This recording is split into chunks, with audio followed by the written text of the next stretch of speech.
Assalamualaikum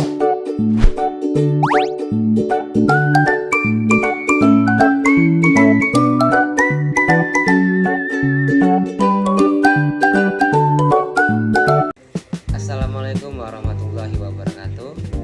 Perkenalkan, nama saya Muhammad Irsyadudin Ibar. Saya dari program studi bisnis digital. NPM saya 7252300013. Di sini saya ingin menjelaskan materi tentang unsur-unsur keseimbangan pasar. Keseimbangan pasar terjadi ketika jumlah barang yang diminta sama dengan jumlah yang ditawarkan pada harga tertentu. Konsep ini penting karena mencerminkan titik stabil di mana tidak ada dorongan bagi harga untuk naik dan atau turun.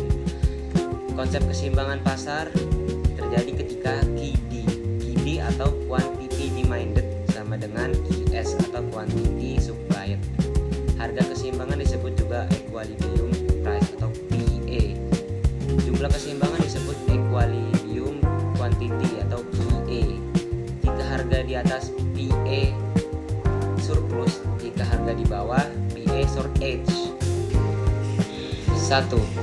Permintaan atau demand. Jumlah barang yang ingin beli konsumen pada berbagai tingkat harga. Apabila harga suatu barang naik, maka jumlah barang yang diminta akan turun. Contoh, jika harga beras naik dari 10.000 menjadi 12.000 per kilogram, maka biasanya jumlah beras yang dibeli konsumen akan berkurang. Dan yang kedua, yaitu penawaran atau supply. Jumlah barang yang ingin dijual produsen pada berbagai tingkat harga. Apabila harga suatu barang naik, maka jumlah barang yang ditawarkan akan bertambah. Sebaliknya, apabila harga barang turun, maka jumlah yang ditawarkan akan berkurang. Contoh, harga telur naik dari 25.000 menjadi 30.000 per kilogram. Maka para peternak cenderung ingin menjual lebih banyak telur karena mereka memperoleh keuntungan yang lebih besar. Dan yang ketiga, harga atau price.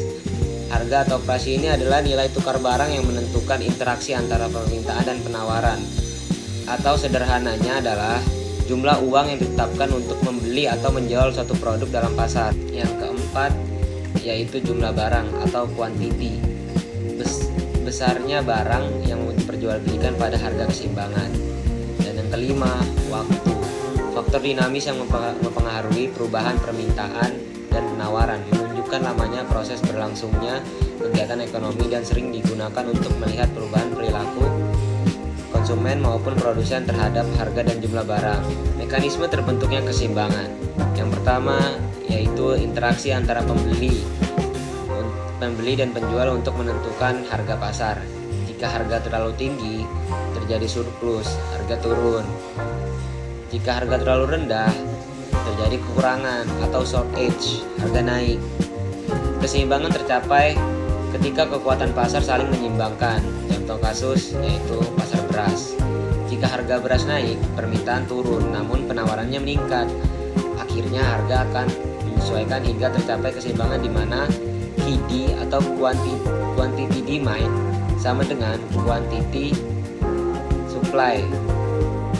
Adapun faktor yang menggeser keseimbangan yaitu yang pertama perubahan pendapatan konsumen, yang kedua perubahan teknologi produksi, dan yang ketiga perubahan harga barang lain, dan yang keempat yaitu kebijakan pemerintah seperti pajak, subsidi, atau harga maksimum dan minimum. Dan selanjutnya yaitu grafik keseimbangan pasar. Kurva permintaan dengan logo D menurun dari kiri atas ke kanan bawah. Jika harga suatu barang naik, maka jumlah barang yang diminta akan menurun. Dan sebaliknya, jika harga turun, maka jumlah barang yang diminta akan naik. Jadi kesimpulannya yaitu keseimbangan pasar mencerminkan kondisi stabil antara permintaan dan penawaran. Unsur utamanya meliputi permintaan, penawaran, harga, jumlah barang, dan waktu. Perubahan faktor eksternal dapat menggeser titik keseimbangan. Jadi kesimpulannya adalah keseimbangan pasar mencerminkan kondisi stabil antara permintaan dan penawaran. Unsur utamanya yaitu meliputi permintaan, penawaran, harga, jumlah barang, dan waktu. Perubahan faktor eksternal dapat menggeser titik keseimbangan. Pemahaman keseimbangan pasar penting untuk kebijakan ekonomi dan analisis pasar. Sekian dari saya, kurang lebihnya mohon maaf. Assalamualaikum warahmatullahi wabarakatuh. Terima kasih.